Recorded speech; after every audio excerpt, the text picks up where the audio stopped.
All right, beautiful. We are here with the wonderful Henry Sir. I've been very excited for this podcast. I think I started asking you to come on the podcast probably like a year ago at this point. Like, Really? It's been a long time of like, and maybe I just didn't reach out. Maybe that's me forgetting, but like, it's been one of those ones that, very successful. You're very busy with everything you're doing. You're all over the map where it felt a little bit of guilt to ask. But Then when I finally did, or maybe, maybe it was the second or third time, I don't know when it was, but to get that yes, where I was just, as soon as I get that yes, I can tell how I feel about an episode.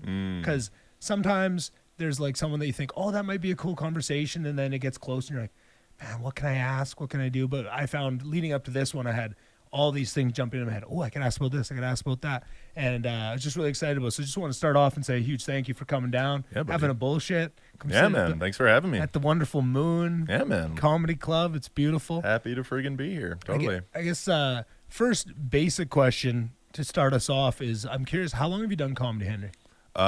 So short answer is really like 12 years, but I started doing stand-up more like 16 years ago. It's just I was in college still. I was playing basketball. Yeah. And it was something I just wanted to do. So I was doing like the, at the clubs in Edmonton when there was the amateur night and my name would come up. Yeah. I started writing a lot of jokes, but I maybe did it like 5 times. Right. And then I was thinking once I'm done college, I kind of knew I'll probably get back into this, but I want to dial in on basketball and just being an actual human being for a while. Yeah. And then, so live a little bit of life before you Yeah, get on exactly. the stage, And then I got sucked all the way in. And was that something like when you were dipping your toes in the water, doing it a little bit while you're in college?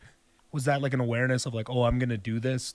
Or was it still kind of feeling it out at that point? Yeah, I mean, I've just kind of always had this instinct that I'm going to do something with comedy. Yeah. And I didn't necessarily think that was stand-up. Gotcha. It's just growing up in a place. Like honestly, I was more interested in writing. Oh, really? Yeah. And I thought, well, stand-up is the most easily accessible outlet. Yeah. And so you can spend all this time writing. You don't know if it's any good or not. And no one's ever even going to see it, especially felt like in a place like Edmonton where I don't know anybody. I don't know anything about an entertainment industry. I don't know if Edmonton had an entertainment industry. I was completely ignorant to all that stuff. So stand-up just felt like, okay, well, this is probably a good vehicle to figure out if I'm a good writer. And if I am, maybe that'll provide some opportunity. But then it just kind of became its own thing. It is kind of one of those things. It takes over your life a little bit. It does. It's an addiction. It's an addiction. It is an addiction for sure. And so that addiction kind of hit the bug really caught you once you graduated, and that's what sucked you all the way in. Yeah, and it was just like I think like a lot of people, it's just such a dopamine kick. And I was really, I'm also just wired that way. Like I need something to be hyper fixated on. Yeah. And that was basketball for a long time, which now in hindsight is kind of laughable. Like I was a good college player and everything, but I was never going to make a living at it or anything. So the fact that was the focal point of my life, I look back, I'm like, what the fuck are you doing? But anyways, once that was done, I was still playing like recreationally and stuff, but I just needed to fill that void, and then comedy really quickly became what I filled that void with. That makes sense. Yeah. What do you miss about basketball? I miss the healthy competition. Yeah. I miss the camaraderie with the team. I'd say mainly those two things, though. But honestly, I would also say I still do play with a lot of the guys I played college with in men's league. And now it's actually, because there's been distance, now it is just for fun. Yeah. Which it is a game. It's a game. Yeah. And I get when someone's like a pro making a nice living at it and you're a psychopath about it, totally understand. Makes sense. But when you're kind of just some putz, it's a strange thing to get so stressed over and base so much of your life around. But still, at the same time, I'm also grateful for all the lessons it taught me that's been able to translate into comedy too. For sure. So yeah. What kind of lessons do you think you took to comedy from what you learned playing basketball? I think mainly it's kind of cliche and corny to say, but just like work ethic and accountability. For sure. Which is exceedingly rare in comedy. Yeah, dude. And I think it helped with self-awareness because if I played a game, I just played like shit. Yeah. You have no one to blame but yourself. And in comedy, it's so easy to fall into it's everyone's fault. That was a bad but audience. mine. Yeah, they're just dumb. They're stupid. The host brought me up stupid. Yeah, there's so much excuse making, and I'm sure I've fallen into that trap too. But I feel like growing up in sports helped with that. And then also the main thing was understanding, for me at least, and this is all just for me, I don't think it's a one-size-fits-all equation or anything like that, but reps and the importance of trying things and being okay with failure. Like I would really think of shows or mics or whatever coming up in Edmonton where it was like, I could go up and do my, after a certain amount of time, I could go up and do my 5, 7, 10 minutes. That goes really well, and it could go really well. Okay.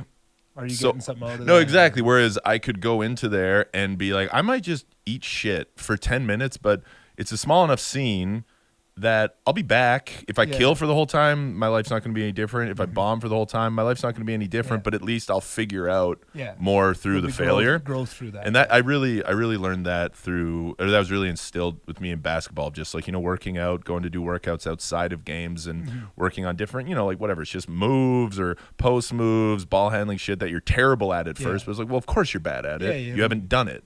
Yeah, and then so, I don't know. Again, that's all just me. I don't want anything I say on this to be like, this is how comedy is, or it's a one-size-fits-all, because I can't stand when comics do that. But for me, that was, I think, the big benefit of coming from sports. And that's like, I love hearing that from like comics, because like, I've always been that guy that wants to ask questions, very curious about how this stuff works. I feel like comedy is one of those weird things where there's such a small percentage of the population that have the answers you're seeking that like anytime someone is further along that path, for myself, I was always curious to ask them questions, right? There's comics I'm sure I annoyed the shit out of when I first started, just because I wanted to know how it all works. Sure. But over time I realized that all comics can really do is tell you how they did it. Exactly. And there's a very big difference. Like I love hearing that from a guy like you to like caveat that with, hey, this is how I did it. Like I don't want you to think this is like a one size fits all, because there are some comics that lack that awareness and they tell you like gospel, this is how you do it, and it's like, no, that's clearly how you did it. No, exactly. We're different people. I don't think that would work for me. Exactly. Yeah, it's nice to hear that. I do. Yeah, dude. I think it's really important to, just like everything else in life, we're all going through this our own way, figuring it out our own way. Obviously, I think there's a lot of don'ts that universally you should avoid, but in terms of anytime I've had a comic be like, do this, do that, and do that, I'm like, no. Yeah. Like, we're nothing like each other. That just wouldn't make any sense for me. Cool if it made sense for you, but I do find in comedy, well, I should even calling it comedy, in stand-up, it's too dogmatic, I think. And comedy is such a huge umbrella. There's so much under that umbrella. Stand-up is just one part of it, and there's no one way to do stand-up. So, I really think however anyone's doing it, whatever it is, figuring it out through trial and error is kind of the only way.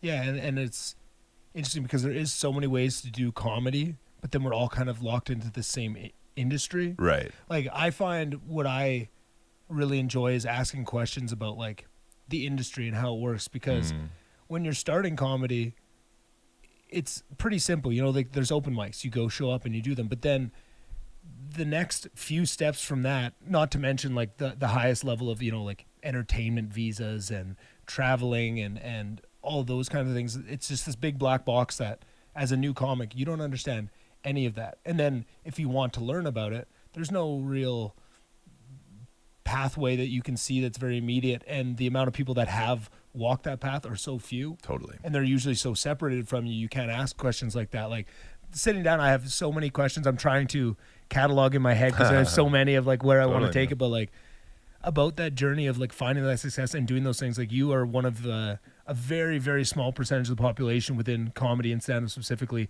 that has done things like gotten a visa, gone to the States, able to... I'll correct you on that. One thing is I'm actually really, really lucky. I'm born and raised here.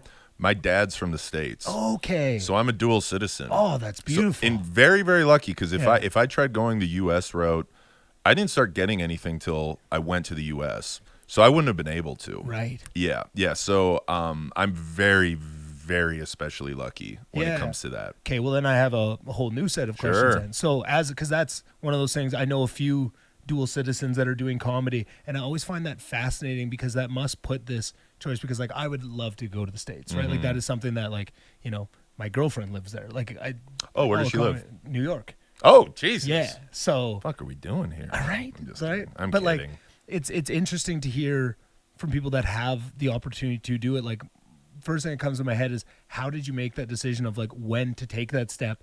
Because like so many comics are barred through the visa process of just, they might feel like they're ready, or it might be something they want to do, but they physically cannot. Yeah. And they can put that effort in towards chasing the things that will get them to that place, but they can't just do it. When you have the opportunity to do it, how did you make that decision of like when you were ready? Totally. Yeah, I feel like I've gone about stand-up in kind of a strange, pretty unconventional way. Yeah? Yeah, and so a lot of it just had to do with just being a dude that's so in my head, but I've been very antisocial in comedy. I kind of like show up, do the spot, leave, not because I don't like people or anything. It just felt anxious. That's who you are. Yeah, and just I always just kind of have this impulse of like, I need to go home, even if I don't want to. But anyways, reason I say that is like came up in Edmonton and then started to get kind of fascinated with New York. Initially, I was thinking, because I just grew up being like, I want to live in Southern California, like beaches, learn how to surf, stuff like that. And my wife and I would go down and kind of scope it out and think like, okay, could we see ourselves living here? Yeah. And I was very new into comedy while we were doing this, but I was thinking like, well, I'm lucky. I have citizenship. I can just move down here. Yeah.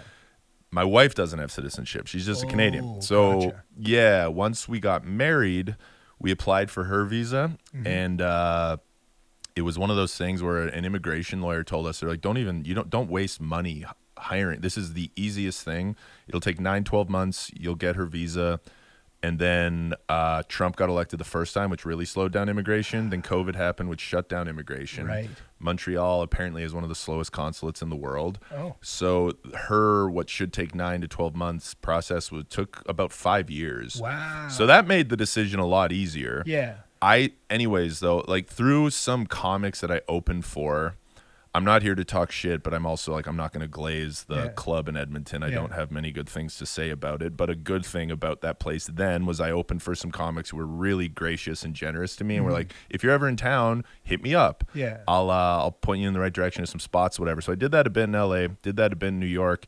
And then I just gravitated a lot more to New York. I was like, this is way more my style. I think I'd become a better comic here. I think I'd fit in here better, this, that, and the other. So I started spending a ton of time in New York. I go spend like a month at a time, kind of almost spent like half my year there. And my wife would come down a little bit, but then I would just go myself and kind of, grind it out, stay in this terrible Airbnb, just shit closet space. So I did that for a long while, kind of hoping the visa would come through.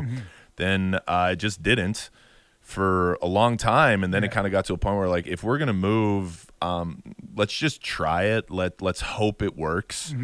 And I don't. Sorry, I'm being so long-winded. I hope this makes sense. But then we through another bunch of opportunities that came up in LA, nothing crazy, especially in hindsight. But at the time, I was like, oh my god, this is insane. I can perform at this club or that club, like the Store, Laugh Factory, whatever. And we also just like the Southern California lifestyle. So we chose LA ultimately. Yeah. And we kind of gambled because we're like, my wife could come down for 6 months. If her visa doesn't come through by then, I guess we'll go back because I'm not going to live here without her. And it was not the smartest decision in a lot of ways, but it just worked out because I'm like literally within weeks of the 6 months being up and me being like, shit, we're just going to have to move back. What a fucking waste of time and money.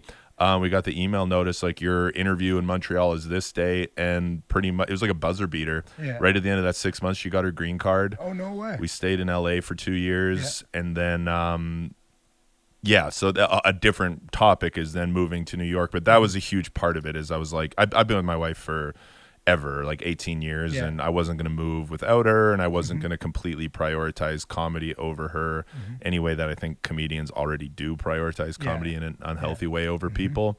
So that had so much to do with it. In an ideal world at the time, I would have moved. I really beat myself up over it a lot of like, fuck, I wish we moved like 5 years earlier. Imagine how much further I'd be. But now, especially in hindsight, the way things work out, I'm happy with the timing. I feel like I'm a more well-adjusted, balanced dude, and I can actually face whatever this level of success is with perspective and not just getting in my own way, which a younger me for sure would have done. Yeah. And like now you can look back and understand that too. Yeah, totally. Right? Totally. Yeah, like know that things. Yeah, I don't know.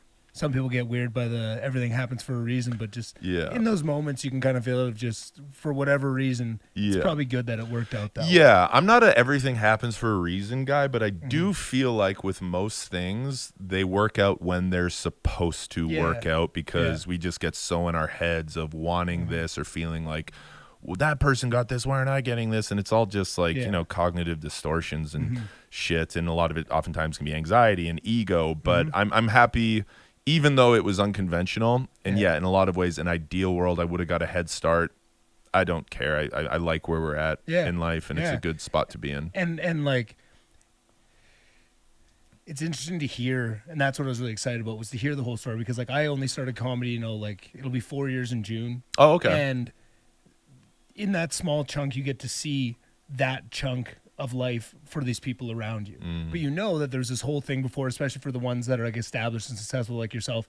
I know that there was this whole life that you lived, and the ups and downs and all these things that happened before you became like entered my consciousness of like when I started comedy, because I was a huge comedy fan, but I didn't realize how expansive like Canadian comedy was, and I didn't know anything really about Canadian comedy. Sure. I kind of thought I did until I started and go, oh, there's, you know, all these like headliners that have done all these things, and I've never heard their name before. And then you very quickly get like a crash course of like, oh, this is who this is. Like I remember in my first couple weeks of comedy, being who I am, asking all these questions, your name came up so many times. Oh, really? Right? Oh yeah, of course. Right. Like just, you know, around Edmonton comedy, you know, like, oh, who should I see? Right. Like it'd be, you know, Henry Sir, Sterling, you know, Damber's name. Right. You'd see this Will Hannigan, right? Yeah, and totally. And then some of them, you know, I'd meet right away. Like I think I met Will Hannigan right away, but I think it took a while before I got to see you on stage. And then you see, but like you said, you're a homebody, right? So I'd see you do your set, but never really got the opportunity to have those conversations with you, learn who you are as a person and what your story is. So I was really excited to have you in. And I think some of those reasons is because everybody has a story, but some people are more open about their story than others, right? And I found on stage, one of the first things that like drew me to you and made me quite interested was that you would talk about mental health and specifically your mental health on stage. And I found that that was something that I know it's not like the rarest thing, but to do it well and to have it be, Thanks, man. you know, like to be able to speak well on it. I think some comics use the stage as a little bit of like therapy where it's not something they had written. They just have something they need to get off their chest, and they're getting it off their chest in whatever way they can. A lot of times stream of consciousness. Right. But to see someone actually take that into their art form, bring it to the stage, and like have something meaningful to say about it, I always thought that was very interesting, because comedy is not great for your mental health, I've seen. Oh my God. It's one of the worst things, like mental health wise, doing stand-up. It's so bad, It's dude. so bad. Yeah. Right? And I think a lot of people kind of cover that up or pretend in other ways that they're doing better than they are. But to see you go up and be open about it, of like things you struggle with, was that something that came later in your comedy career? Very much so. Yeah. Because I would say it is very bad for your mental health, but also it doesn't have to be. It doesn't have to, That's getting ahead of myself. Yeah. And trust me, it's been horrendous for my mental health. Yeah. I mean, I think it's something that has been of interest to me most of the time, but like anyone else, when I start comedy, like you don't know what you're doing, and then you think you know what you're doing, and a few years later you're like, oh, I had no idea, but I know now. And then a few years later you look back and you're like, oh, still had no idea. Yeah. So I'm always reminding myself of that. But when I started, like I was just trying to write jokes, and it's crazy when it's so funny now when someone's like, you get 5 minutes, and it's kind of like, man, what am I going to do in 5 minutes? But the first time, like, you have to tell 5 minutes of jokes to strangers. Like, how the fuck am I going to tell 5 minutes of jokes? So it was a lot of just like observational little quips and just like set up punchline, bum things. And I tried to be squeaky clean, because I thought like that. Yeah, at first, because I don't know. I just didn't want to be offensive at all. Yeah. I didn't want to be off-putting it. I don't know. And then, you know, the more you get into it, the more comfortable you get, and the more you find your own voice and whatever. And then, so I was kind of dipping my toes in the water for a while, but just like a lot of things, I just didn't quite know how. And now I feel like I'm getting there. Like with the mental health stuff, I have some bits that go well, but there's still a lot more in my head that's like percolating of that I want to get down, and I'm confident I will, but I'm still honestly trying to figure out a way of presenting it in like a thoughtful meaningful way that's not soapboxy or preachy and is still that's stand that's a up. tough tightrope It's to really walk. tough. And but yeah, it's just changed a lot with like how heavy the world is, and then just some stuff that's happened in my personal life. Yeah. I for now at least, I just don't care about the clean little quips right now. Like if something occurs to me, I keep using this example, but if I'm like at the self-checkout at the grocery store and the craziest thing happens, like I don't 0% of me wants to share that on stage right now. I can tell my friends or my wife and we have a laugh about it. That's enough. I do not feel compelled at all. Whereas just for me, I want to talk about stuff that I consider real. And that's a lot of like world stuff, political stuff, and mental health stuff. And so, it's something that's been on my mind a long time and I've been trying to figure out, but it just takes a long time to figure out and do it well. And that's and I think that's something I learned right away, because I came into comedy going, I want to talk about all these things. Went up and just realized very quickly, I'm not there yet. Yeah, exactly. I don't have the skills. I don't have the writing, the stage presence, the thing to pull off these things I want to talk about. I've got to start way simpler. Totally. Funny things that happened at the store, for that example. Exactly. And then I know eventually I will be able to talk about some of those things. And now I'm in a place where I wish I was closer to like what you're saying of like getting to that point, but I'm not quite there yet. I still have, I've come a long way in a lot of different aspects of comedy, but I think that's still one of those ones. I think that's why I really have so many questions and I'm curious about that, because like I see what you do and it goes, one day that's what I would like to do. It'd be a completely different version because we're very different people. But like of course. At the heart of it, of being real, talking about things that matter to you and still be able to make it funny, not have it be preachy, not have it be soapboxy. Like that is something that I would really like to do one day. And like just seeing someone doing your version of it, I hold that in a high esteem. Oh, thanks, man. And a lot of that also has to do with the being okay with bombing that got ingrained in me. Like I don't, it got to a point with Edmonton, because truly Edmonton was like, I can't imagine a better city to have come up in. But especially when I started going down to New York, just because, it's just what it is. There's more like eyes and opportunity there. And it's so much of this is just optics. So truly, if it's like, if you start doing shows at X club, people are like, oh my God, then he must be great. So we'll give him more opportunity, which is kind of lame, but it's what it is. How but the world works. I really treated Edmonton like a respectful open mic. Not like I'm just going to go up there looking at my phone and not trying. Like I was going to try, but just being okay with like, these jokes aren't there yet, but I want them to be there for when I go back down to New York. So again, if I just eat shit the whole time, that's okay, because it is productive. And then by the end of it, I'll probably have honed this new chunk of time. And I think that's relevant to what you're saying, is it was just accepting this is going to be uncomfortable, but that's how I'll get there with learning how to talk about this mental health stuff. And again, there's still times where like I'm like when I'm on the road and stuff doing an hour, which is really cool, and people have like actually come to see me, so there's a benefit of the doubt. But even then, there's times I'm trying to figure out, like writing on stage and whatever, how to plug this idea in, or just like expanding on an idea, and it's just nothing. That's okay. Because from knowing that wasn't it, it's like, all right, well, how do I adapt it and everything? So I think just comfort with silence is a huge one. For sure. And also just doing it, reps, knowing yourself, and just being more confident. Just all the stuff that comes with time and reps. 100%. I did have I don't know how to form this into a question, but I'll try and scramble my way there. Totally. Because like there's two sides there. Like there's the one side of like the mental health of like, and I'm so happy with the way you took it. That's exactly what I wanted to hear, was that side of like how to build up a skill set to be able to talk about those important things on stage. But then there's like this other side of the equation that I'm curious about, because stand-up is about going up and being real on stage. And like sometimes you have material that is written in one headspace, but sometimes you're not going to be feeling in that headspace on that day. Of like, how has it been to approach just like not talking about mental health on stage, but going up on stage dealing with mental health? Do you know what I mean? That's a great question. Yeah. It's a really good question. When you're in the thick of it yourself and trying to do something as insane and anxiety inducing and stressful as stand-up, that's really, that can be really, really difficult. But I think in a lot of ways it's like any other job, I guess. Of just kind of like, well, I got a job to do, and I just got to put this stuff aside. And it can be really good, especially with mental health. Of stand-up can really put you in the present.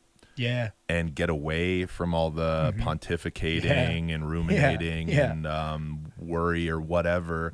So, and I think that was honestly part of the addictive side of stand-up for me at first, because I had such high anxiety, and I was just struggling so much with depression when I first started stand-up. Okay, so that was right from that's been a part of that journey. Yeah, I was in a really bad place when I started stand-up. Yeah. I went off my antidepressants, which no one told me to do. I just decided to. Okay. And I'd been on them for half my life. Yeah. And so it was a horrible decision. So I was in a terrible headspace, but a thing about stand-up that was nice is it would kind of just like anchor me to the present and give me this dopamine kick that I normally didn't get otherwise. Yeah. So I think that for me was part of what was so addictive about it. But yeah, now, I mean, it's very different. But yeah, if I'm in my head about something or not really in the mood or whatever, it's such a different part of where I'm at with stand-up now, because it is all very new to me to be like selling tickets and traveling a lot. How new is that? I mean, honestly, this capacity of doing stand-ups like as of January this year. Okay, yeah, and that's because like I feel like that's interesting to hear. That is one of the questions I want to know, because since I've started, you always were at like the top of the heap of like the people that started Edmonton of like most successful, but now I see it does seem like it's ramped up and you're even more successful, but it's unless straight up asking you, I don't really know like when that points around it. And was that social media? Completely. Yeah. What was that like? I'm gonna hold that question because I did, if I can ask, what went into that decision to go off? Like you said, you decided that yourself. Do you remember that time of like what went into that decision? Yeah, I was just an idiot. I was 24 and I'd been on antidepressants since I was 12, and I just decided so arbitrarily, I've been on antidepressants half my life. I don't like that. I bet I'm good. And so I just went off cold turkey, which is such a terrible idea. And did you talk to anybody around you? No, it was like you literally could not do that in a worse way. Yeah. And so anybody listening, considering that, like you go lower the dose, try and go off if you feel you can, but like don't raw dog that shit, because it was there's a lot of things you can raw dog in life. That's a lot of things you should raw dog in life, but that ain't one of them. That's not one of them. So yeah, that was just an immature, unintelligent, honestly, like giving into an intrusive thought, essentially. And then when I got back on them, I don't think SSRIs are the greatest thing in the world or anything like that, but it takes the edge off for a lot of people. Helps for me. So that did markedly improve things. But yeah, it was just honestly like youth and stupidity. You probably got a lot of lessons from that too. There's probably a lot of growth that came from going through that, right? You would never wish that upon somebody, but once you're looking back, you can see some of the silver linings of it. I was curious about that because that's one of those things I've seen.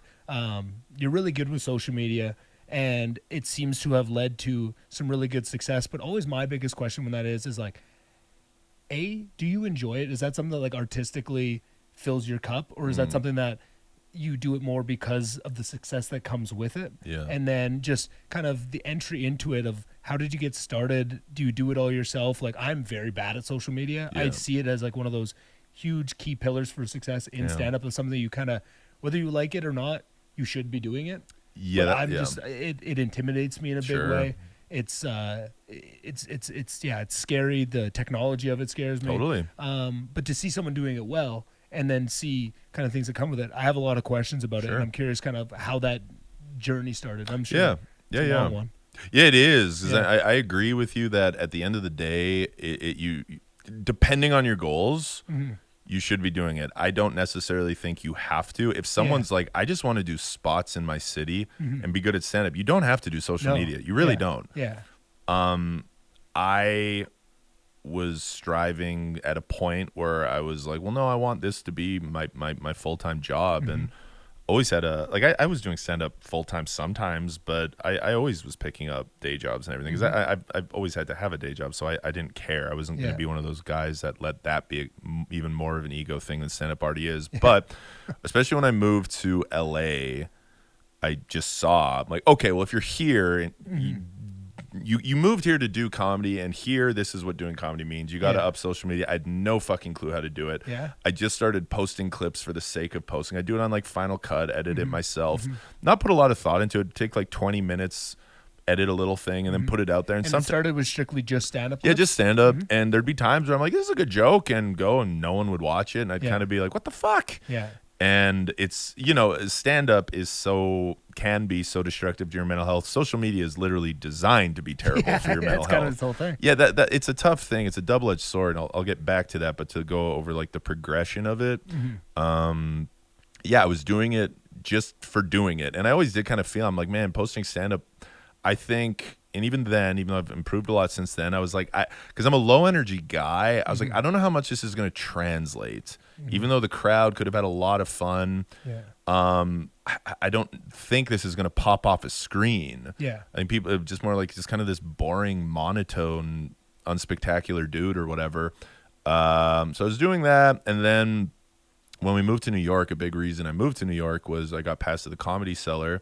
And it just, I think, to people listening, they won't, unless you're a comedy, you won't understand like what a big deal that is. But that's like one of the coolest things in comedy to a comic. Yeah. Have, right? No, like, for sure. I want to diminish it, but like social media following and all those things. Like, those are all cool, but like to me, there's nothing cooler than like being passed at the Cellar. Like that's the coolest shit. It was awesome, man. It was really cool. It was really exciting, and a good thing from a social media perspective is, I think there's this lore and like mythology around the Comedy Cellar. So if someone posts a clip, it could be the exact same joke with the exact same reaction, but if the backdrop is the Comedy Cellar like stained glass logo, it just goes better. For sure. But I had a couple clips where it just like spontaneously happened. I'm not a crowd work guy, but there'd be some Canadians in the crowd, and I'd just start doing my like dumb Alberta fucking hoser accent with them.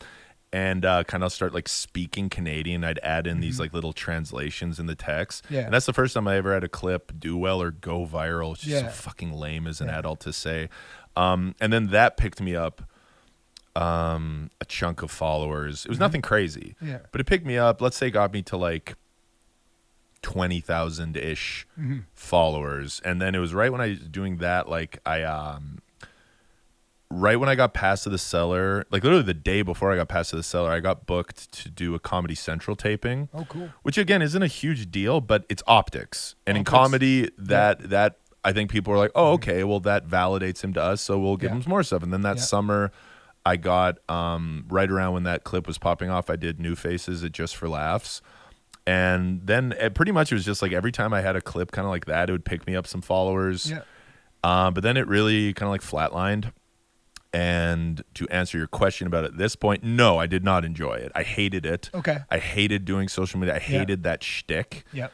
I thought it was incredibly corny. I thought it was dumb. Yeah. But people online liked it a lot more than the jokes that I put out. I was like, this is a really well thought out joke or something. So I kind of was just in New York, more so just plugging along every night. I'd like, if I had an especially good moment in a set, post it, might do well, might not. But then, to circle back to, I think one of your questions was, do I enjoy it or not? There was an epiphany I had where I was like, okay, any job you have, there's going to be shit you don't want to do. Yeah. And if every time you do that stuff, you piss and moan and throw a fit over it, find a new job. Yeah. Or just grow up. Yeah. And so for me, I realized, like, dude, you got to stop complaining about this because no one's forcing you to be a stand-up. Yeah. And if this is your big problem, like, just shut the fuck up and grow up. So there was this shift in me where I just thought, like, if I'm going to do it, I might as well have fun with it. And I might as well pour more of my actual, like, creative energy into this.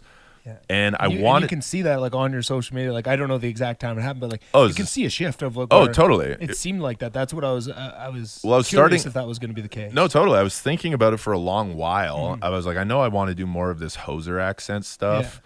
Yeah. And I'd been thinking about doing it. I've been writing stuff down, and then I just thought, like, man, I'm just gonna like that current. So I started doing current events chirp by Canadian, and that was it. Like right out of the gates, that just started going well, and then it would be like. But yeah, I would spend time writing it out. I wouldn't just be like, well, I'm going to riff this and I'll throw it at the wall and see if it sticks. Like, I would take time writing it out. When I edited it, I'd be like, well, I'll take more time editing it and just put more tender love and care into it. And that worked. It was very much reflective on how people reacted to it. And yeah, like it's pretty trippy because I started doing those like it's May, so June last year, so just under a year, and it's picked me up like since then. Like again, it's so fucking corny talking about metrics as a goddamn man, but being what it is, I'm asking you. I'm not, no, I know, but it's picked me up like 115,000 followers, I think, dude. and I'm lucky that it's resulted in ticket sales because a lot of people will pick up a following and it doesn't. And I think because I wrote or so it many does at first and then it falls off. Exactly. Quickly, But because I wrote so many jokes within them, it was very much like stand-up adjacent. For sure. So yeah, that's a long-winded way of saying it's a double-edged sword. There have been times I hate it. And then even since it's popped off, like I'm so fucking grateful to everyone that's like been in the community, that's been able to provide me now. Like I don't like, this is my full-time gig, and it's I'm so grateful for it. But then, you know, you do fall into like, oh God, I got to keep like feeding this machine, and you kind of post for the sake of posting. And I think less is more. And to just like everything else, approach it with perspective and realize like when I have a clip go crazy and pick me up a ton of followers, that doesn't make me the man. And if I have a clip just kind of do whatever, doesn't do anything, it doesn't mean I suck. So it's just you know, it's just going with the flow. And when you say it like that, that sounds so simple. Exactly. Right? And I've never had I've never had nothing go viral. I haven't really, put a lot of things out for that, but I've also have watched certain people go through that and watch it fuck with their head. Oh yeah. Of like that chasing of like they have one clip kind of do something and then they completely change the person, that becomes like an identity they want it so badly, right? And then that crash of the other side of it too, of putting something out and having it not get that same reaction, when totally so much of it is like there's certain things you can do to set yourself up well, like putting time and effort into the writing, into the editing. Those things are always going to help, but at the end of the day there is a luck factor and a factor of they want certain things from you. If you post 3 times a day, you're going to do better than once a week, like those things. So you're at the whims of things that are outside of your control, even if there are aspects that you can control. But like trying to lean into that of, are you proud of it? Did it make you feel good? Did it make you laugh? Was it fun to do? And then just Jesus, take the wheel. If it does good, it does good. If it doesn't, it doesn't. No, exactly. And I think there's a lot of different ways to go about it. And I was lucky with mine that it gave me a good system of like, I'd pretty much post like 1 or 2 chirps a week and nothing else. And they would do well. Then eventually I started slipping in stand-up clips because I did want to make a clip. I do stand-up. The reason I'm doing this is stand-up. I'm not just trying to be some guy online. And again, luckily it translated because I do feel... and it's constantly evolving. Like I don't want to pretend to understand the algorithm, but it does seem like an ever-evolving thing. But I think for stand-up, having a comedy or stand-up adjacent shtick online that you actually feel okay with, because you'll see someone go viral with a clip and then just be like, well, I guess that's my thing now. So I'm just going to recreate it. And it's like, there's been times even with me, I'm like, I bet if I posted this thing or said this thing, it would do really well, but I don't want to be a left-wing rage baiting grifter. I can't stand when people do that. So I don't want to fall into that, and I don't want to just be like, well, I'm like the liberal. Do you feel that pull? There's been times I've felt very tempted. But I don't like that, grosses me out, and I don't want to do that. Like I know what a lot of people online appreciate about me is that I'm a voice for left-leaning people. Not the voice or anything. Even just saying it makes me like, oh God, that sounds so fucking narcissistic. But I'm basing that off what people have told me. So, but at the same time, like I like poking holes at everything. Like I'm never gonna be like if like I have a clip actually that I was surprised that went really well for me recently, was off the last album I did, and I taped it and everything. But it was very much like making fun of disingenuous progressive people. And it went really well, and people took it, my audience or whatever took it very well. I was like, that's a good point. I was really relieved about that, because I don't want to just be like, liberals good, conservatives bad. That's stupid. That's so destructive. There's that benefits no one if it's only for me getting clicks so I can sell more tickets. That's just gross. That's not why I started any of this. Do you find that that's like a new thing you have to think of now that you do have like an audience, and however you gain that audience, that they might think a certain way, that you have to start thinking about like what is true to you versus what Yeah. is wanted from you. Absolutely, man. There's How has that been? it's just so new. It's interesting. Like if generally with chirps, there have been a few where I'm like, I just need to put out one this week. So I kind of just like look at an interesting story. I'm like, I guess I could write something about this. Whereas now I'm like, doing it long enough, you can write something. Yeah, but now I'm more like selective about it. Like if I'm gonna do it, I want something to like really pop out, and like similar to stand-up, being like, oh, this is an interesting angle in my head of where I can take it or whatever. I'm not just gonna do it for the sake of doing it. But yeah, there have been a number of times where it's occurs to me, I'm like, what do they want me to say? And I don't. It's not that I don't care. It's just I'm like, well, that's not what got this ball rolling. Yeah. And it's a danger. It's a slippery slope. slope. It's pandering. I don't want to pander, but if I feel passionate about something and I genuinely feel like I've looked into things and I'm coming from a good place to myself, that translates. Like if I know I'm not trying to just manipulate people for clicks, I'm not worried about it. Yeah, as long as you're feel good about it. Yeah, if I'm not coming from a mean place or a cruel place or a punching down place. I'm very, very much, I'm not interested in punching down. I won't pull punches, but I will punch up, I think.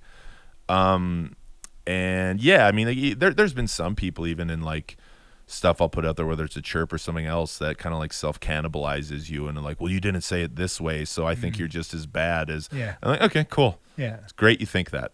Awesome. That's your opinion. But yeah, I don't care. I don't care. That's fine. I'm I not think going that to comes lose. across. Yeah, I really don't care. It's cool if that angered you. Like you're allowed to Mm-hmm. feel that way. I'm not going to freak out. I'm certainly not going to do the like, oh, I've been canceled. Yeah. You can't say anything anymore, and then lean in and do that bullshit grift thing. Yeah, it's. I think just trying to be as long as the sentiment's authentic and delivered in a comedic way. Then I'm comfortable with it. But that I think is like the most impressive thing. Like to me, some things I've learned, and like I'm new, so I'm still like figuring this all out. But like some things I've come to learn are like more impressive than certain social media followings or things like the optics. Oh, they get to perform here. Like what I find impressive is people that have done it for a certain amount of time and are still doing it and aren't either completely jaded to the whole thing, full of anger, or have completely lost themselves to that thing that we kind of were talking about, where you can get sucked into that. What do people want from me? And they can kind of lose touch with that thing that got them going in the first place of what they find funny and what they enjoy doing, and they get so caught up with that. I find it extremely rare to see someone that has done it a long time and not given up, just like as a full start. Like no matter, even if you are, have gotten lost in the sauce a bit, and you're being a bit of a caricature of what is wanted from you, you're still doing it and you haven't given up, right? Yeah, like, man, totally. To see people do stand up for a long time, like that's one of the things I always really appreciate about Mike Dammer. The fact he's done it for 40 years and he's still doing it. Just full stop right there. Without saying anything else, that is fucking impressive. Absolutely. Right? And to not, because you see some people like, I remember early on, some of my first road gigs, I'd go on the road with a couple people and they were so miserable and they hated it. And I was like, oh, you hate this. Yeah. Right. And I was such in that, your first 6 months to a year, you're so full of piss and vinegar. This is so cool that you even get to do this. Right? I got to do Cranbrook. Yeah, exactly. This is right? unbelievable. Yeah. I'll do it for free. Yeah, right? man. Like I'll drive 8 hours. I don't give a fuck. Right? Totally. And to see that and then to realize, oh, that's way more common than I think. Yeah, it is. This is a dark industry that will really kind of beat you down and it can leave you in a place where you're not the same person that you were when you started. Totally, man. And I certainly don't want to pretend like I've got that all figured out because, I mean, I think with any phase of success, then that can also lead to entitlement. So I think just being grounded and remembering all that as I move ahead, because I've met no shortage of whether it's like, callback comics in Alberta going on some nightmare road gig and you're listening to talking like, wow, this is the most miserable dude I've ever met in my life. Or even, in a completely different capacity, and a big part of is probably getting ahead and get back to, but a big part of when my wife and I decided to move back to Canada was living in LA and New York. Even people that were killing it doing so well, whether that means they're like literal millionaires or they're famous, because I think that's what a lot of people want out of this. I don't, but a lot of people do. Or, you know, they're new to stand up, but by considering they're only 3 years in, they're doing so well. And so many of them, not all, but so many of them are so fucking unhappy. So I think, I don't know, I get it. Like, I have fallen in pits myself where I felt bitter in comedy, but it's had nothing to do with, really, it's only just been internal stuff with me I need to sort out. Yeah, it's always what it is. It's always what it is. That's that awareness. I think you are one of the few that has the awareness to understand that. I think there's a lot of traps where it always is internal shit that you have to deal with, but it's so tempting. Oh my to put God! the blame externally. Well, it's so much easier to do that. So much easier. Accountability is really hard. And Tell looking me yourself about in the mirror sucks when it's Yeah. ultimately just comes like, no, this is me. Like, the reason I wasn't going anywhere on social media was because I was half-assing it. And there's not a coincidence that when I had a shift in my mindset and my approach, things changed drastically. Yeah, and also, like you said, though, there also is just luck in that too. For sure. Because it's not a black and white. So if you try harder, it's going to go great. Like, everything is so arbitrary. It's all the lotto, man. Dude, I have to pee so bad. Okay, let's take a pause and we'll broke go the seal, boys. Broke the seal. Back in black, baby. Back from the piss. Back from the piss. Made you run piss in the dark too. Felt bad. Didn't want you to talk about raw dogging. Talk about raw dogging. Oh man, there's so many things I want to ask you about. Yeah, have at her. I know I can't keep you here forever, so I'm trying to. Don't worry about it. You're good. Trying to and make decisions here. One of the things I wanted to ask you about too is the relationship with your wife and like having that. I've seen that that's something that is very difficult with comedy. Comedy demands so much of you, like the mental health aspect, the time, the mental capacity that it takes up to find someone to go on that journey with that like supports you. What has that meant to like being able to like the whole journey that we've kind of talked about, the ups and the downs and the successes and stuff of having someone to be there with you through that? Oh man, it's been huge. And I've been with my wife since before I started stand-up. So I think that's made it in ways easier because she's just seen the whole progression. And I don't know, man, honestly, I'm very lucky that she's as cool of a person as she is, because she's never been anything but supportive of it and understand, like, if that's what you want to do and it's what you're into, then I'm not going to be the person to try and stop you. That doesn't mean it's come without its frustrations. When I've been so, you know, just get so I lose the plot so badly and I go down the rabbit hole so intensely. Then and rightfully, if there's been times where it's like I'm prioritizing comedy over her, that's not cool. And but it's very easy for that to happen. It's so easy for that to happen. I remember trying to date, doing stand-up, and realizing that you are actively doing that. You're not even meaning to, but it's just the priorities, right? And like well, it's like every weekend being like, yeah, well, you're not the priority because I gotta go do spots. And I figured that out in a much healthier way as we've gotten older. And also just understanding, like, you don't have to do stand-up every night. Now again, it changes when you're like on the road doing an hour and whatnot. It's a lot easier to be like, well, I'm going to take a few nights off this week. Because you can in 2 nights do more stand-up than I might be able to get on in 3 weeks. Right, exactly.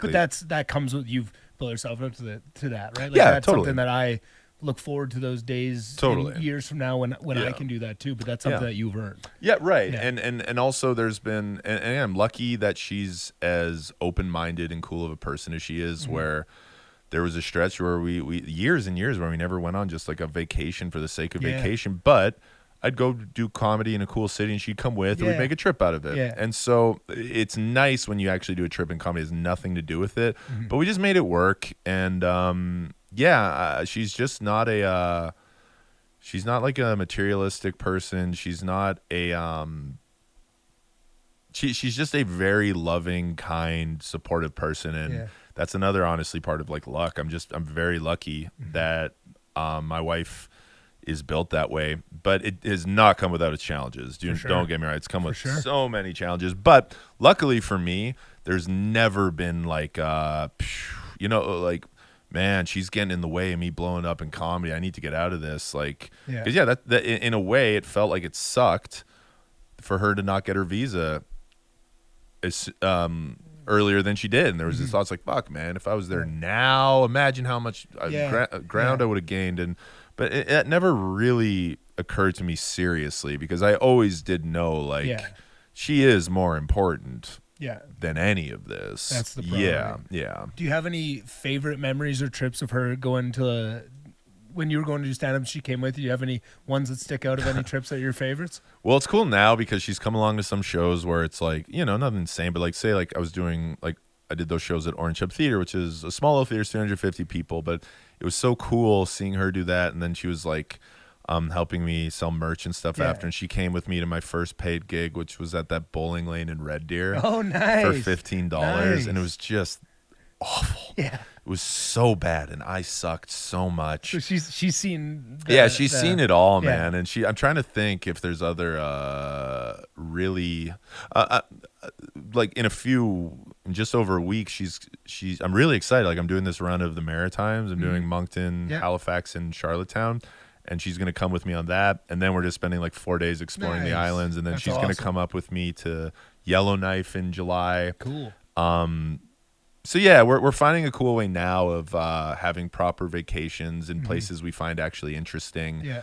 And comedy being like the paid catalyst. So yeah, it's cool, man. Yeah, because like one thing this is an assumption, but I think it's a pretty safe assumption, is one of the weirdest things about stand-up is that unless you do it or for some reason are weirdly around it way too much, probably if you don't do it, you don't understand it. Totally. Right? Like, I'm so appreciative to have Trish at the Moon because she has put so much of her heart and soul into stand-up and learning the industry and understanding it and being around comics and knowing like these weird little intricacies that if you weren't, you wouldn't have no idea. Totally. And it's just like early on in my stand-up career, like when I found the Moon, it was so nice to have someone that understands, or maybe not fully understands because she doesn't do it, but as close as you can as get. best as you can. As best as you can get without she's actively. a gem, man. Yeah, she's a gem. And honestly, I think it's good to not fully get it, because if you fully get it, that means you're one of them. Yeah. So I think having that distance to be like, I understand this as much as I can. There also is this distance of like, I don't give a shit the same way you guys do. Like, it was cool when like, and for perspective, that's man. handy. Like, my wife would come with me sometimes to the cellar, and I'd be like, you should come, like, grab a bite. It's so cool there. Yeah. And then like everyone, when the bookers around, they're just like freaking out. And she's like, I don't care. Yeah. I'm not. You're just a guy. Yeah. She's an old lady. Oh yes. Yeah. I'm not gonna piss myself because an old geriatric walked by me like the rest of us cowardly comics. Yeah. Did I say anything funny around her? Yeah. Did she like what I said? Is that gonna make me book more? Yeah. So it totally 100%, man. The fact that she's seen it from from the start has been so helpful. And also I'm lucky to have been on antidepressants as long as I have. But I will say, first off, I just love my wife. I'm not saying I don't cheat on my wife because of antidepressants, but the antidepressants have nullified my sex drive that I'm not a dog. Yeah. And so many comics, I'm not trying to put anyone on blast. This isn't a hot take, or just like are just in this to get laid. Yeah, dude, and that's never been an ambition in this for me. It's like, it's to do comedy, and I would never fuck that up. With the really wonderful person who's been there for the whole ride. And she's so cool. Like, when we moved to LA, she just fully jumped into being like, all right, well, I live in LA. I'm going to explore LA. I'm going to go on all the hikes. We're going to take our dog everywhere. I'm going to spend all my time I can at the beach. And then I was like, well, I got in the cellar and I really do want to be there. And she was like, all right, well, then we'll be in New York. And she just fully bought into New York. She's just an awesome person that actually just kind of has this like wisdom and mindfulness to her that a lot of us are like trying to get to. And she rules. Like, I've never met your wife, I don't think, but I knew that was a question that like kept popping in my head, because I was like, just like knowing the context of like the life you've lived from the amount I know of it, she must be pretty fucking cool. She's the best. That's why she's legitimately the best. I had a feeling she was going to be my wife a very rules. special person. She is. She really is. I'm very, very, very, very lucky that she is the way she is. Truly. How has being back in Edmonton been? It's been cool, man. Yeah? It's been weird. I'm not gonna lie. Like, it feels. What's weird about it? So when we moved from Edmonton, I really did feel like I'm done living in Edmonton. Part of me was like, well, we'll probably end up back in Canada. And I think I was telling some friends when we were leaving who were sad. I was like, it'll be a few years, we'll be back. But then when we really started living in the big cities, we really liked it. Yeah. And we'd come back to visit. My wife and I were both just kind of like, nah, not for us. This is a great place to come visit. Don't think either of us want to live here. Yeah. And then, things change. Things happened.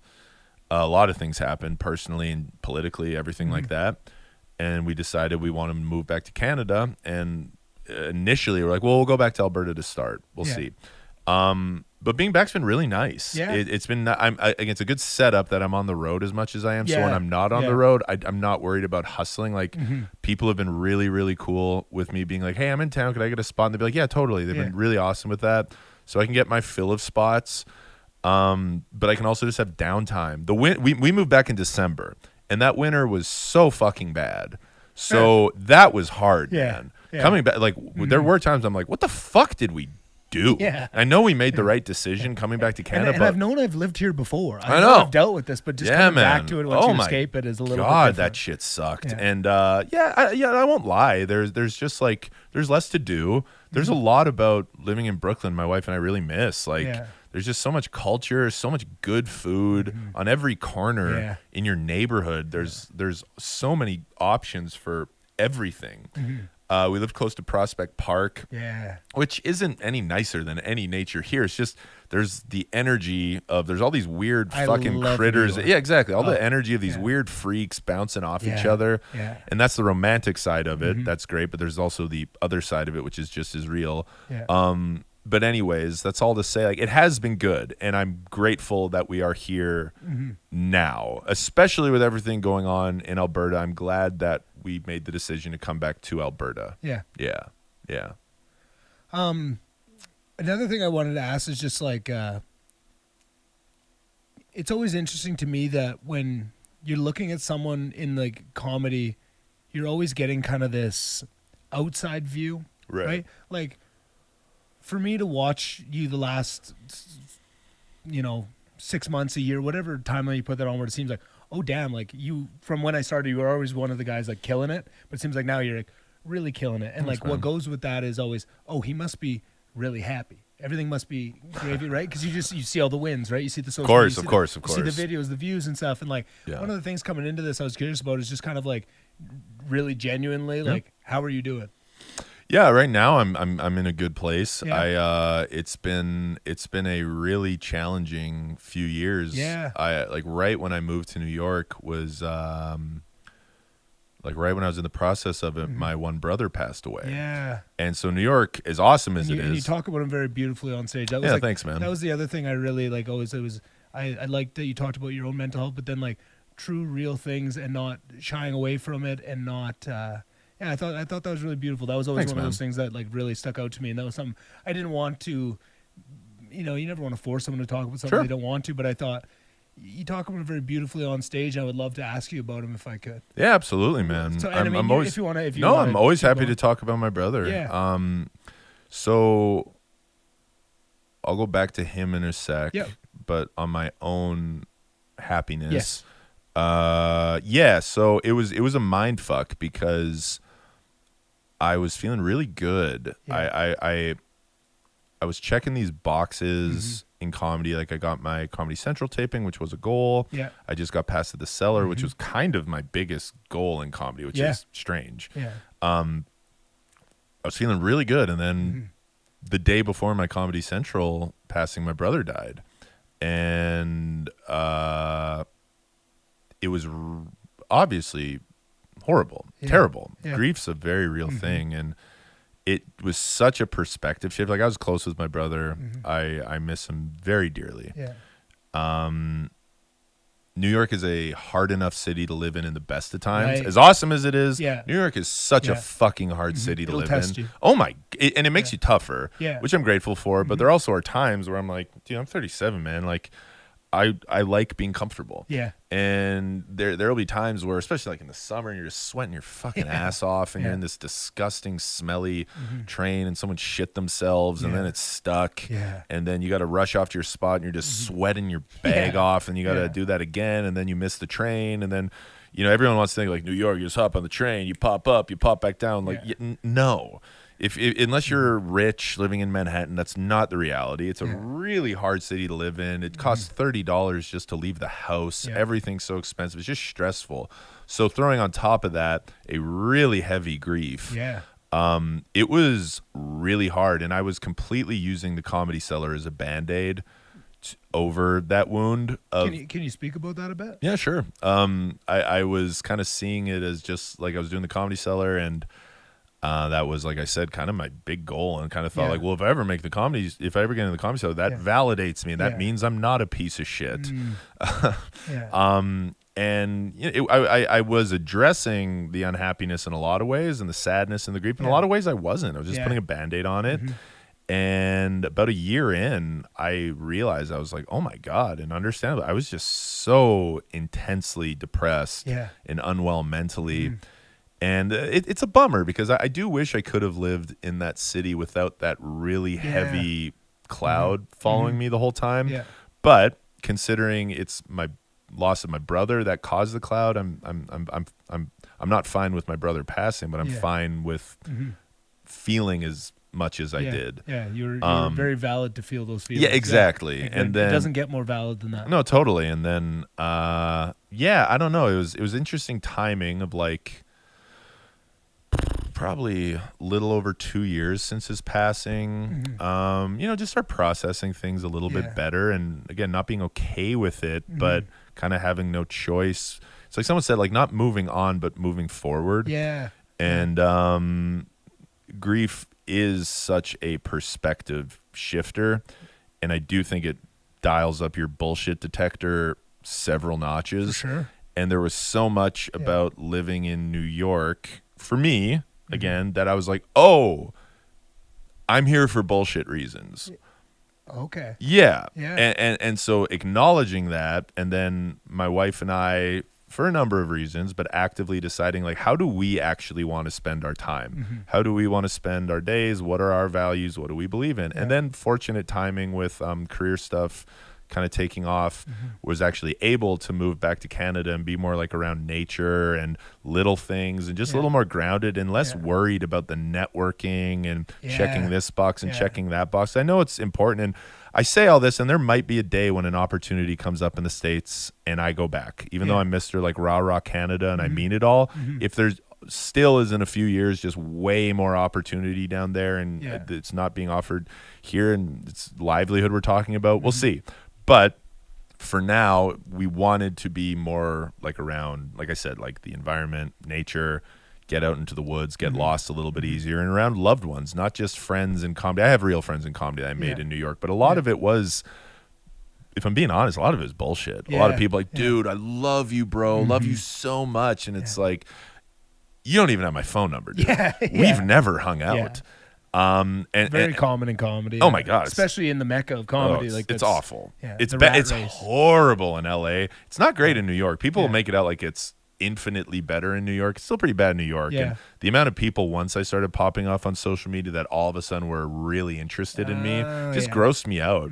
And so anyways, I don't know if I'm explaining it well, but considering that very intense real grief and the lessons it's taught me, and how I've actually been able to process them at this point, a little more than 3 years since my brother's passing, I feel in a pretty good place. And I hate when people say shit like, you'll just be so thankful for all the lessons you learned. It's like, I've learned valuable lessons, would rather have not learned them in my brother's life. 100%. That's a crazy, stupid thing to say. Then about my brother, he was, we really connected with each other over mental health, honestly. He really struggled with mental health. He was a great dude, though. Just the kindest guy, most sincere dude you'd ever. He was a musician, he was a writer, and something I think was so beautiful about him. And I try to do right by him, because so much of comedy is self-promotion. I'm trying to figure out more and more ways to just be of service to others that's no benefit to me. Because something he did so beautifully was, while he had his own ambitions and everything, and he was very talented, he genuinely put others above himself, to a fault sometimes. But I think we could use a lot more of that, because 100%. especially in comedy, it's tough to not get a little skewed. But it's like, man, you you would push your grandmother in front of a moving bus if it meant you could maybe get the chance for an opportunity with some shitty agent or something like that. Yeah. Did that make sense? Made complete sense. Okay, that's good. Did it change your comedy at all? 100%, man. Yeah? That was a huge part for me where I was like, oh, I don't care at all about telling jokes I don't care about. Right. Like the thought of going up in front of audiences for a while and being like, I'm going to tell these jokes I've been telling for 2 years because I need to smash because I'm showcasing every set in New York is a showcase set. I was like, I don't care. I don't want to. Yeah. If me earning the validation through strangers by any means necessary is what this is, I'd rather not do it. And so after that, I started, like, the only jokes I was interested in, because I was very angry. Yeah. But a lot of it was about like God and religion, and I talk a lot about like fake Christianity and stuff, and stuff that was making people very uncomfortable. And I get it, especially because I didn't know how to get these jokes across yet. But when I did figure out, too, similar to like the mental health stuff, is very, very rewarding. But yeah, it definitely changed my comedy in a huge way. Of I'm truly not putting anything I'm saying on a pedestal or being like, this is the real shit. I'm fucking George Carlin. I'm not saying that. If I didn't actually have an interest in it, I don't care. There's so many jokes that were like going well. I'm like, oh, I don't like that joke. Yeah. I'm not going to say it anymore. So yeah, it changed my comedy a pretty hefty amount, and honestly, also just not giving a shit, but in a kind of a good way. Yeah. Of just like, oh, you didn't like that joke? Like, I don't fucking care. Like, I'm worried about trying to get over the loss of my brother. I don't give a fuck if some stuffy New Yorker or LA rich kid thought what I said wasn't like, just piss off. That shit I don't care about anymore. And ultimately, that was actually very helpful for my stand-up. For sure. Yeah. How did you deal with the anger? Drinking. Oh, which was not good. Yeah. We all get by with what we get by. Yeah, dude. Some tools work at certain times. Yeah, then that's another one. You should not utilize that tool. Not saying you shouldn't drink, but to drink to cope with loss is no good. In New York, again, it's such a drinking city. Right. Found myself drinking a lot more than I ever had. And just getting lost in the comedic sauce. Like, my sadness, my anger, my everything. Yeah. I just tried coping with it of like, this needs to work out. This needs to work out. And it's funny because like for now, like it is working out. Yeah. But it's when I let go of those bullshit projections, they go hand in hand. It's no coincidence. But yeah, I don't know. Like I don't honestly really know how I coped with the anger. Yeah. Sometimes there's no coping. It's just working through. And all, exactly. Sometimes you just got to be angry. No, exactly, and accepting that. And I'm always gonna have anger about the loss of my brother, but it is also just comes with acceptance and understanding that anger. But like grief is so fucking complicated. So complicated. And if you've never really delved into it, like I've you lose people, but brother is such a different one for me, and you think you have it figured out, and then it just starts kicking your ass in a different way. Yeah. So it's a constantly evolving thing, but I think just being in it, just being in the anger is how I coped with it. Yeah, because like I feel like that was one of those things where I think like the first couple times I saw you on stage, I think like one of them I saw a little bit of anger, and I was like, interesting, but I didn't know anything, right? And then I think maybe 2 or 3 times I saw you talk about your brother on stage, and just in that moment it clicks like, I understand where that anger is coming from, and it like made so much more sense. And like in those sets, but I'm curious because your livelihood now and then was stand-up, and stand-up and anger are difficult to like. There's some great comedians that merges, like Bill Burr, you know, like there are comics that do it, but that's a difficult thing to work, especially if that anger is coming from something like that, where like there's a reason being like I wouldn't classify you as like an angry person. I don't know you super well, but like now you have this anger. Was that like was that frustrating of trying to like do stand up, or were you in that place where just like you didn't give a fuck what was coming across? You were trying to do your thing just because like I imagine knowing myself.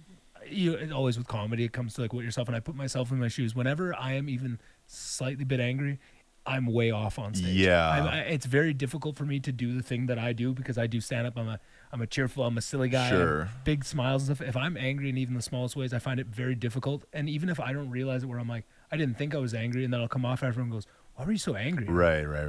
Was I angry? And then I think back on it, goes, oh yeah, something did piss me off. I was mad at this thing before I went up there, even though I wasn't conscious of it.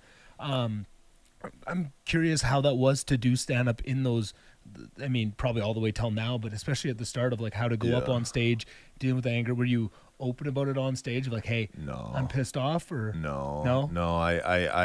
I think it would really depend, because if I was like doing the Comedy Cellar, I was just so scared because you have to kill. Yeah. So I had no room to just be like, let me explure my feelings here. I'm just going to be a monkey reciting the inner teleprompter. But then if I was doing another show that I was like, whatever, this is some whatever place, and I probably should have had a better attitude, but I just didn't. Yeah, I think it would manifest itself a lot in like getting pissed at the crowd. I would project a lot for a while of, and it's not fair. I think there were some times where I was like, oh, I'm pretty sure I nailed that one. Yeah. Of just like I said, I'm like, like the amount of like trust fund rich kids in the crowd that I was angry of, like the amount of adversity my brother went through, and looking at these people that I'm probably most of the time unfairly projecting, sometimes very accurately projecting. I'm just like, oh, you little pieces of shit. You've never faced adversity in your fucking life, you little cake eating entitled bastards. But it was kind of like, whoa, that's not the point of any of this. So there were times that came out in a bad way, and then I think there would also be times when I figured out how to like channel it. And honestly, I think that's been helpful for my stand-up now, is a lot of it actually is rooted in anger. Of like all the chirps I do, like they're pretty pissy. Again, just my own stuff, not trying to do a one-size-fits-all thing, but like I genuinely hate what the UCP is doing in Alberta, and I hate the people they're going after. I hate what they're doing to like disabled people, the elderly. I think it's so fucked up. And channeling that anger into, like I said earlier with the social media stuff, like actual jokes, not just like, fuck you, man, fuck you, you're a fucking not piece of shit, like, funny, good one, but actually being able to channel it into jokes. And a lot of that's had to highlight the injustices. And a lot of that's had to do with like mental health, politics, and religion. And all of it ultimately comes down to hypocrisy. And I think that's been something that struck a chord with a lot of people, is that they feel the same or similar anger, but there's like an outlet that they feel drawn to.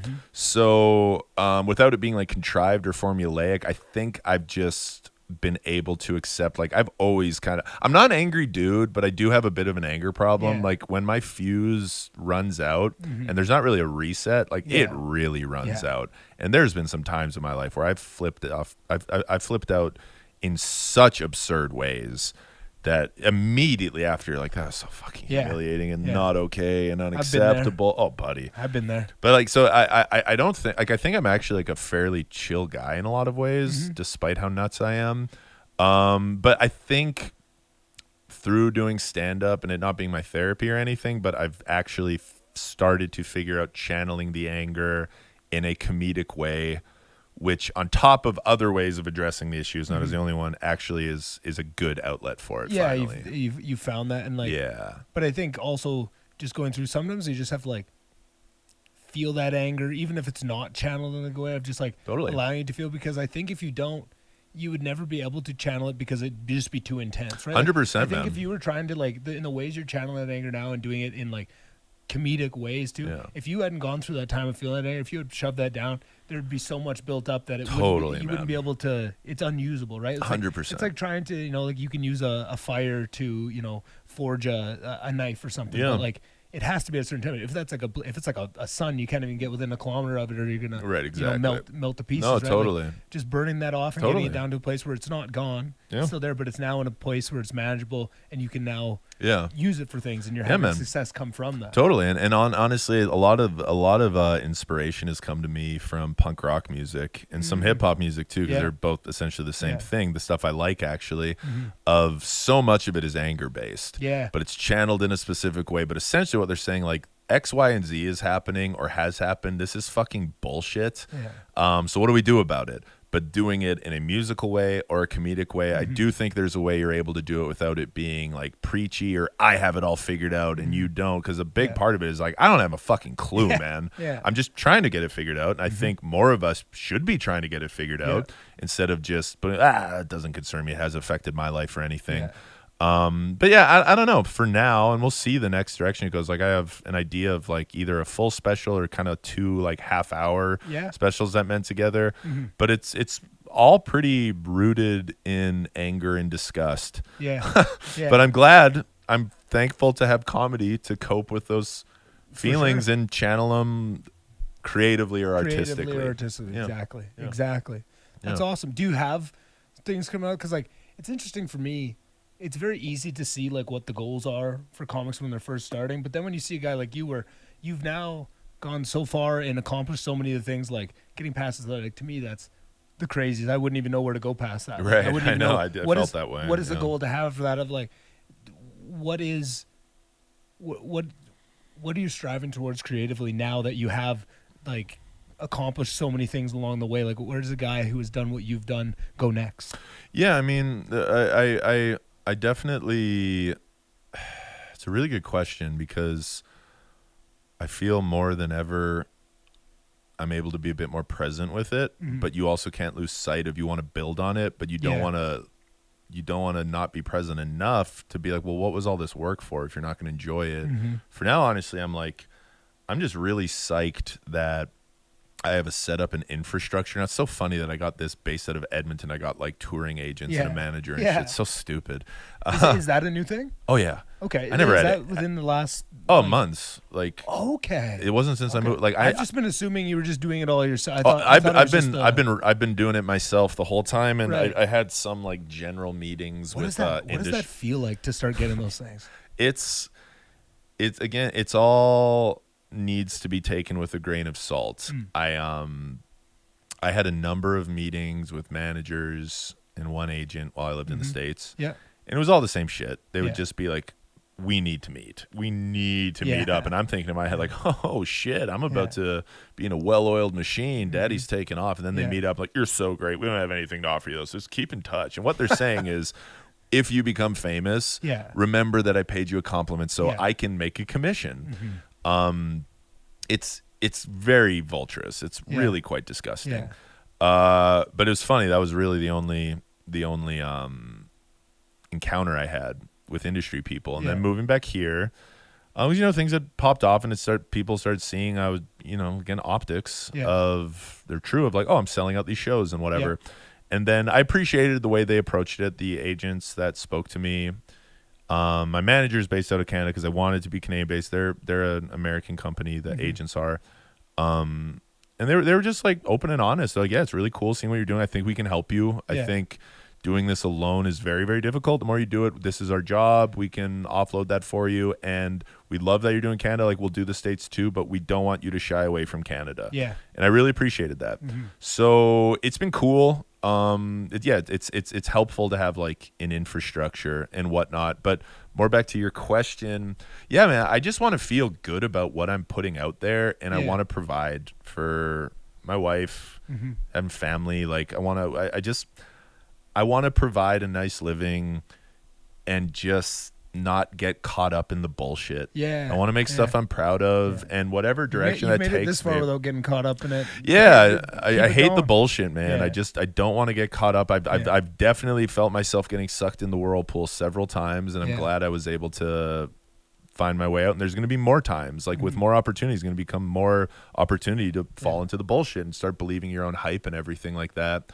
But yeah, man, like I'm working with someone. She approached. It's so funny because of the church. She approached me about a book proposal of like a nonfiction, a comedic nonfiction in a Canadian voice. So we're working on that. That'd be cool. Where it goes, who fucking knows? Who knows? But stuff like that, I want to do not to like be a famous rock star musician, but I do want to include more music just because creatively and artistically I used to be in my head about that. Really? Comedians would be like, that's not real comedy. Like, it's asking people what they do for work and then posting hyper animated clips. Is that the real art? You fucking loser.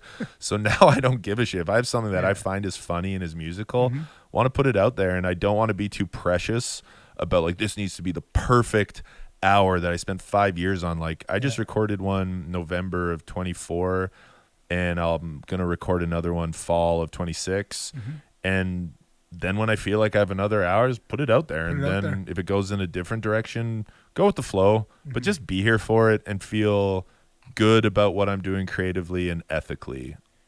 When you're exploring creatively musically, like, is it always in comedy, or like do you have a draw to music outside of comedy? Oh yeah, huge draw to music outside of comedy. But I'm grateful that I never pursued music. Like I used to play drums with my buddies growing up, and I've gotten really into guitar, and I really like songwriting, but not for anyone but me. Yeah, I have a SoundCloud page. I'll sometimes, if I like over COVID, I got really into recording songs, like all the different instruments, and I just found it super fun. And I have a buddy. It's crazy. He was the guitar player in my brother's band, but like we've been jamming with each other, and both of us were not ambitious with it. We're like, if we get a band together and we want to play a show, we'll play a show, but it's not to make it. Yeah. Music is not at all jaded to me, which I love. It's my favorite part of every day is when I play music. Yeah.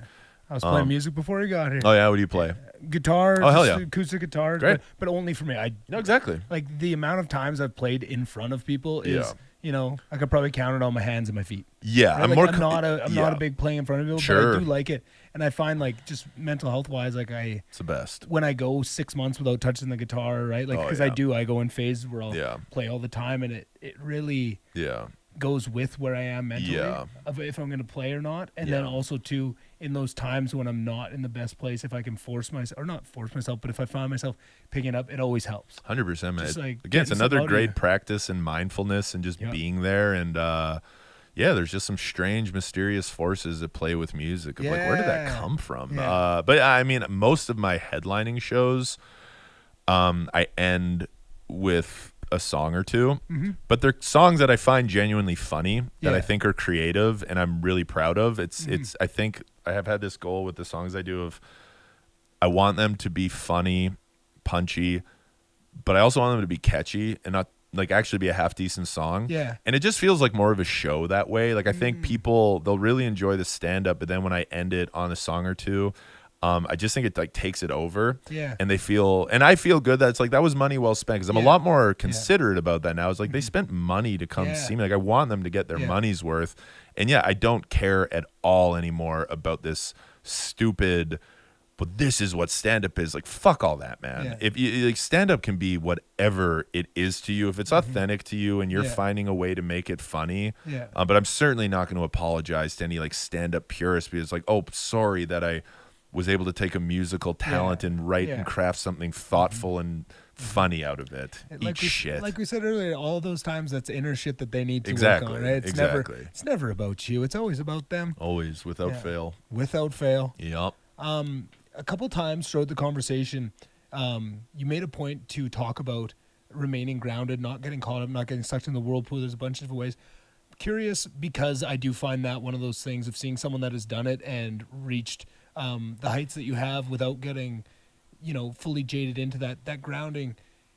Do you have anything that you do specifically to remain grounded? Do you have any practices? Do you have anything that you do? Or is that just something you try to keep conscious of? I'm trying to get back into meditating for that. Not being the only reason, but one of them. So many things come with meditation. Yeah, it's just a good thing to do. I think, honestly, the loss of my brother really hammered that home even more. That's a pretty grounding thing. Not getting lost in hype or bitterness, because I don't get me wrong, like I've been very lucky that I have gotten like credits that validate you, and even when though I've never been an industry darling, there was always just some like weird thing of like for some reason I'd get thrown out the show at like the Comedy Store, or like this other not crazy opportunity, but little opportunity would happen that would snowball. So have been very lucky, don't get me wrong at all, but at the same time, like I'm not an industry darling. Like truly, it wasn't until I had like for lack of a better term, like blown up on socials and made it like, oh, I'm booking my own tour that's selling out, that I had anyone want to sign me. I've never had like a famous person be like, you got to follow my boy. And like, I've never had any of that. Like, I've just done it myself.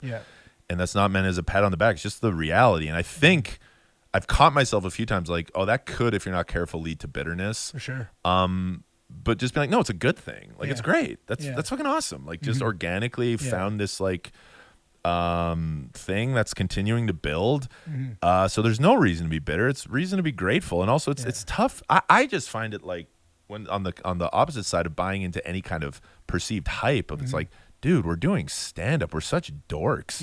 I started this like doing horrible shows in restaurants in Edmonton where you're an inconvenience. People are like, oh, people God, are not happy that you're doing stand-up to them. These fucking lunatics are about to say crazy shit into a mic while I'm eating with my daughter. That sounds fucking horrible. That's just like ingrained in me of like, don't take yourself too seriously, man. And like, I don't know. It's just, it's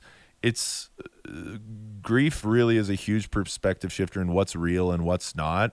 And hype, it's not real. It's just noise. So I think that's been a huge one for me to and also just be kind of being a dude that's always diminished everything. Like, even when I was like a good college player and people would ask me like, were you good? I'm like, oh, it's terrible. I sucked. And I'd be like, well, I was an all Canadian. I was actually quite good. It's just my nature, which at times has been a bad thing, but at times like this, like, I'm glad. It keeps you, it helps you. And it's cool. Like, people, there's like, it's starting to happen a little bit. It's nothing crazy, but like, I'll get recognized here and there. And it's not like, ugh. Fuck, I can't leave the house. And it's also like, you see that? It's just like, okay, cool. That thing happened. It's right, cool. It's time to move on. And it's an opportunity to be grateful every day. Like, oh, that's pretty cool. Yeah, it's just like, it's an interesting way to connect with another person. That's all it is. Like, it doesn't mean I'm awesome.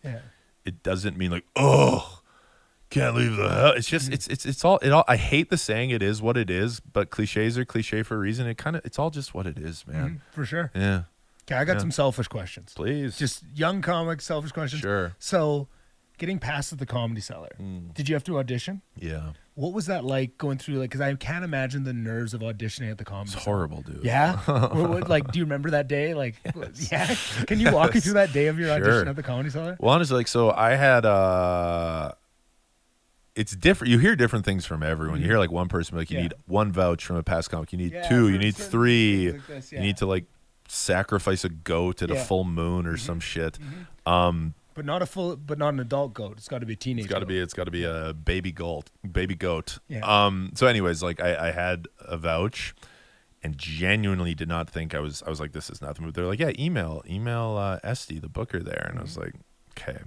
And I did, and heard back almost right away. And she's like, next time you're in New York, let me know, you'll audition. I was like, oh my God. And that was like 2 months prior. And it was just a panic attack till then. Oh, of course. In my head, I was like, if I don't get, know that is like a possibility, you're going to be thinking about it all the time. I was like, if I don't get past, I have to quit. There's no point in doing stand-up if I'm not good enough to do it there. And if I'm not good enough to do it there, I'm just not good enough. I'm a piece of shit. Like, already just spiraling. The spirals, the stakes. Dude. And then getting there. So the way it was going to work is I was going to go do that run of Absolute, so like Toronto and Ottawa. But then I was like, well, if I'm going out east, might as well make a pit stop in New York. And I've been there in years since we decided to move to LA. And then, man, I was lucky. I was lucky because I got a bit of a confidence boost of the day before. It was very picturesque, actually. I was on my way to Gotham. I just reached out to Gotham, which is another great club. It's not going to get the same clout as the Cellar. It's an awesome club that oftentimes, like, honestly, the main room can be better than the Cellar. Gotham's incredible. That's the one main club I've never been to in New York. Yeah, it rules. It rules. And the people are so nice there. They're very friendly. I really have... I think Gotham's honestly probably my favorite club in New York. That was going to be my question after that. Yeah, I think Gotham is, but just because we'll get back into this. Sorry.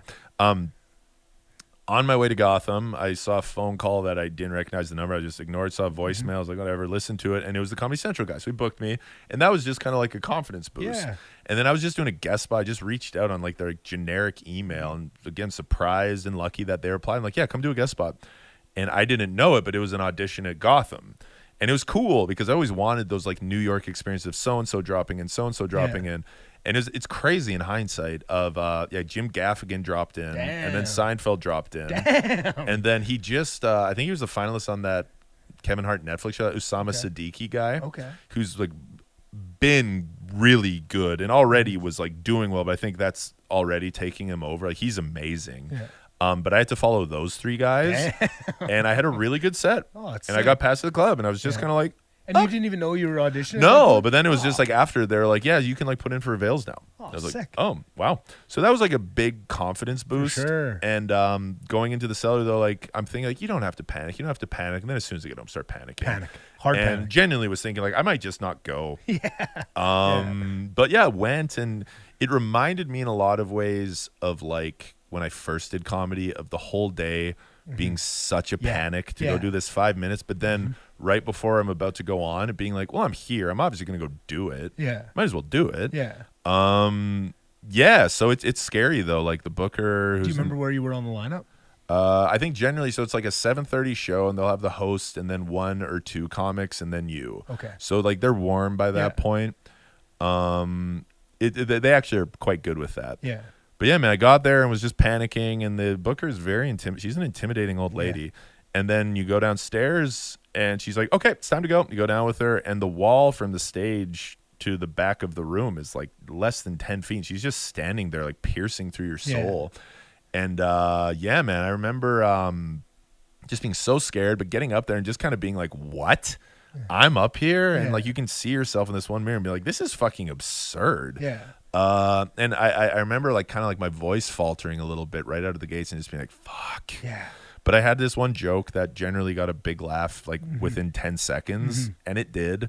And then the next thing I said got a big laugh, and I was like, just fucking do the set. It was really nice of him. Do you know his name? Jim Norton. Jim Norton? Oh, Yeah, he was there, and he could tell how anxious I was, and he was like, dude, you can do 5 minutes. Just go do just do a 5-minute set. You've done so many 5-minute sets, just do a 5-minute set. And that actually, I was able to actually listen to that. And did it. And I could see she was laughing. So I was like, you're fine. And then, after, like, she was just like, thanks. And I was like, that's it? And I just kind of, like, stood there for a sec. I swear it's all intentional, but she was just, like, staring at me. And she's like, let's go talk upstairs. And I was like, oh, because I've heard all the horror stories. I've heard just being like, okay, and then walking away, or just being like, come back when you're good. And then it's not like you get this like knighted thing. She's just like, all right, send me your email me your bio and a headshot, and put in Avails. And I was like, wow, that's it. Did you do anything to celebrate after? No, not really. No? I called my wife. Yeah. And I was like, hey, I actually got through, and that was cool. Yeah. And I was trying not to drink at the time. But yeah, I think I just like went off to another show or something, and it was all blur. And then I went off to Toronto and Ottawa, and then booked another week in New York so I could do some spots, and then was back in LA, but just came back and forth as much as possible, and then we moved, and that was a huge catalyst. But yeah, it was a anxiety inducing but cool experience. That's exactly what I figured it would be, but I just wanted to hear the story, just selfishly myself. No, I and I have probably there's a mystique around that place. There's such a mystique, right? And like, it's just, I feel so far from that like, it's cool to hear someone that you know, like, it's because I feel like these places almost, they're mythical in your head. They are. Like, I've been to the cellar a few times, like just like family trips, just go like just to watch and stuff. You see it, but it's weird to know people, like, even, like my girlfriend's in New York now, and she's doing stuff like not the cellar, but just like, oh, I'm doing guest spots at the Stand tonight. I'm like, oh, your girlfriend's a comic? Yeah. Oh, I didn't realize that. I'll ask after off camera. Yeah. Well, it is a thing that is mythologized, because it's like, on one hand, it's the most perfect, especially McDougal, the original one. It's like, I can't fathom a better setup for stand-up, and more often than not, the people there are kind of stand-up nerds. Like, they know going there, like, this is like the best stand-up we're gonna see. So on one hand, it's kind of easy to kill there as long as you like got the goods. Because they're just they're even when they have no idea who you are, they're like, well, he's here, so he's good.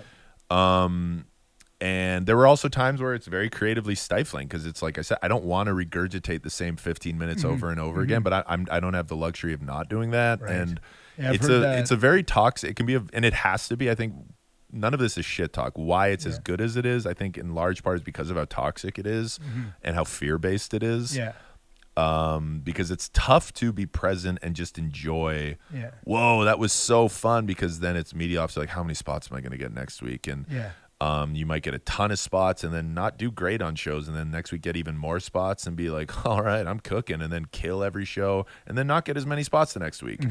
And a lot of comics go in and out of there, and it just kills their confidence. Right. What should be the most confidence boosting thing just depletes any sense of confidence they ever had. Right. So that's all to say, like, it is awesome, but a lot of people when you get there will say this to you, like, don't let it become your god. And you're kind of like, what? And then you get a little further and you're like, I know exactly what you mean. Yeah. Well, I think I got to get you out here in the next 5 minutes. So I just wanted to, without jumping in, I could ask you 6,000 more questions. I ended up just closing my question book because I'm like, I'm going to have too many. Sure. If I sit here staring at them, I'm going to be deciding for the rest of the podcast which ones to ask. Sure. But yeah, I really appreciate you coming in and giving me your time. I know, especially now with all the success you're having, it's fun to see someone that it gives you almost that proof that it can be done. Yeah, man. Watch someone, go through it, trials and tribulations, everything that goes into a journey, and then to make that switch and put that little extra effort into it, because it's not like you weren't putting in effort before. No, totally. To then see what comes with that and what comes next, and now you're doing tours and you're selling them out. Like, that's so cool to watch. It's so proud, right? Thanks, like, just buddy. Like that's awesome. It makes us as a comedy community feel good to see one of our own kind of going off and doing it. And just an extra thank you too, just for all the time you give here at the Moon for our shows, popping in, doing spots. It's always nice for our audience to see a real pro come through. And Thanks, man. There's it's always room for here at the Moon for you. We always love having you on the shows, and hopefully we can come do this again. Maybe totally, dude. Come tell me all the cool tour stories and all the stuff you got going on, and totally. Really appreciative that you'd come through. Thank you to Gary for running the ones and twos. We appreciate you, Gary, and hopefully we can get you on again soon, and we'll have some more fun. Right on, man. All right, appreciate it, Henry. All right, buddy.